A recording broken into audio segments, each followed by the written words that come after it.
notre invité politique ce matin, c'est Sébastien Lecornu. Bonjour, vous êtes ministre chargé des collectivités territoriales. La colère des élus sur beaucoup de sujets. Hier, François Baroin tenait une conférence de presse pour parler notamment de la fiscalité locale.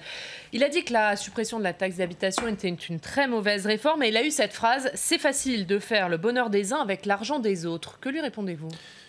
Que je ne peux pas être d'accord avec lui. Bon, déjà, il y a des gouvernements qui augmentent les impôts et il y a des gouvernements qui les baissent. François Baroin a participé à des gouvernements qui les a parfois augmentés. Moi, je suis content de participer à un gouvernement qui les baisse. Je pense qu'il faut le dire. La deuxième chose, l'argent des uns, l'argent des autres, pardon, mais ce n'est pas du tout notre culture et notre histoire. Il y a une seule personne, c'est le citoyen contribuable. Donc, penser qu'il y aurait la poche pour l'État, la poche pour les collectivités, puis la poche pour l'hôpital, c'est une vision du contribuable et du citoyen contribuable que je ne partage pas. Donc la seule chose qui compte en priorité, c'est de redonner du pouvoir d'achat pour nos concitoyens. Et d'ailleurs, nos campagnes, notre ruralité se portera d'autant mieux qu'on aura redonné du pouvoir d'achat aux Français. Pour vous, il fait de la politique, il n'y a pas de sincérité, il n'y a pas une vraie inquiétude. Il y a de la sincérité parce que c'est quelqu'un de bien et mes rapports avec lui sont excellents.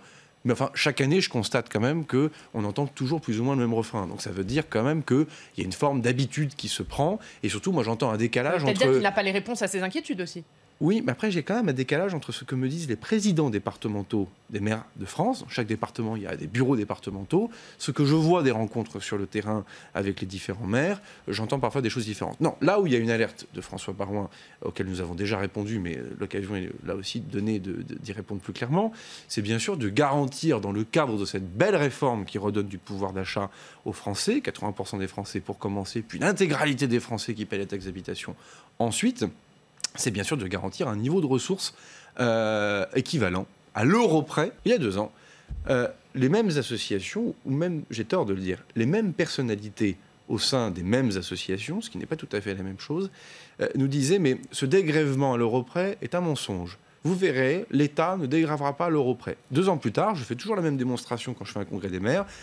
Et s'il y a un maire dans la salle, ou un adjoint au maire, qui peut me dire, en levant la main, qu'il a perdu 1 euro depuis 2 ans sur le dégrèvement de la taxe d'habitation. Évidemment, personne ne lève la main. Enfin, quel serait l'intérêt du gouvernement ou de l'État de mentir? Quel serait l'intérêt du gouvernement ou de l'État de léser les maires sur cette réforme de taxe d'habitation? Soit à considérer qu'on est complètement neuneux, ou alors à considérer qu'on n'aime vraiment pas les collectivités territoriales. Je suis en train de porter une loi dans cette maison, j'ai quitté d'ailleurs l'hémicycle à 1h du matin, je reprendrai tout à l'heure, qui est une loi de réparation territoriale. Donc je ne vais pas vous dire que les élus sont tous contents et que tout va bien. Moi-même, je n'étais pas content d'ailleurs sous le quinquennat précédent, parce que celles et ceux aujourd'hui qui râlent beaucoup sont celles et ceux qui parfois ont baissé de 10 milliards d'euros les dotations de l'État de manière autoritaire, ou même celles et ceux qui ont voté la loi NOTRe. Bon, moi je l'ai combattu la loi NOTRe, et je suis bien content que le texte de loi que le président de la République et le Premier ministre m'ont confié, ce texte de loi permet de tourner la page de la loi NOTRe, et c'est une bonne chose. Donc oui, il y a de la colère parmi les élus, mais il faut répondre avec méthode, avec un beau débat de fond. C'est ce qui se passe au Sénat actuellement, et je ne remercierai jamais assez les sénateurs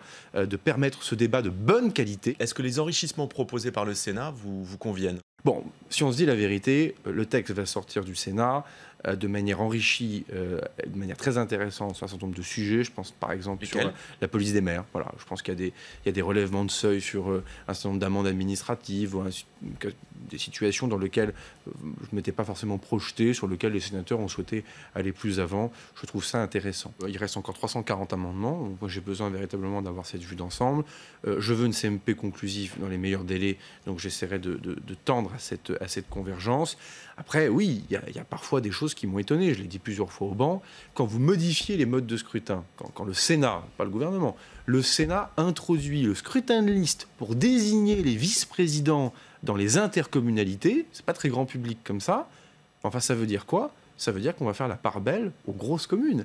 Ça veut dire en clair que ces scrutins de liste, ces nouveaux scrutins de liste vont écarter beaucoup de maires ruraux du pouvoir au sein des intercommunalités. Mon projet de loi tendait à faire l'inverse. Bon, c'est intéressant, d'ailleurs il y a un débat de plus d'1 heure dans l'hémicycle sur le sujet, mais enfin, par les délégations de vote, les absents ont été appelés à voter, et donc on se retrouve avec cette mesure dans le texte de loi. Je verrai si on la maintient ou pas dans la navette, mais après tout, c'est aussi une décision entre les 2 chambres, hein. C'est pas que le gouvernement dans cette affaire. Mais vous voyez, c'est intéressant.